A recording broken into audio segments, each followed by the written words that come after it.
आपने हाल ही में एक सन ऑफ बिहार मनीष कश्यप को अपनी पार्टी में शामिल किया है। उनके कई पुराने ट्वीट लोग निकाल करके कह रहे हैं कि ये उनकी सोच है। क्या ये जन स्वराज की विचारधारा है? क्या ये एक एग्जाम्पल आप सेट करना चाहते हैं बिहार के लिए और देश के लिए? आप तो उत्तराखंड की है, गंगा वहां से निकलती है और वहां सैकड़ों नदियां, छोटी बड़े नदियां बंगाल आते आते गंगा में समाहित होता है।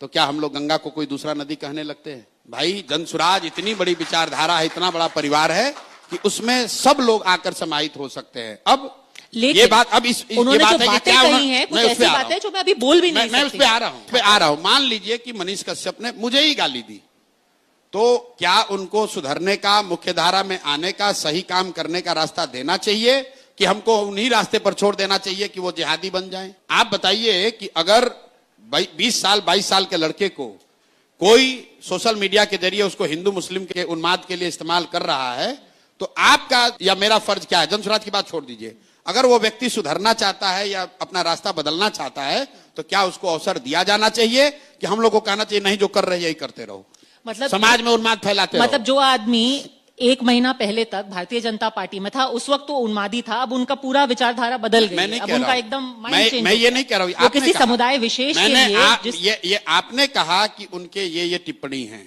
तो गांधी जी के साथ बाबा साहब भी साथ में काम किए। बाबा साहब का गांधी जी से कई मुद्दों पर बहुत मतभेद था। सुभाष चंद्र बोस जी उनके साथ काम किए, उनका भी कई मतों पर उनसे गांधी जी से सहमति नहीं थी। बहुत सारे लोग ऐसे थे जिनकी सहमति नहीं थी। जो कांग्रेस थी आजादी से पहले, मैं बार बार कहता हूं कि जन स्वराज एक मायने में आजादी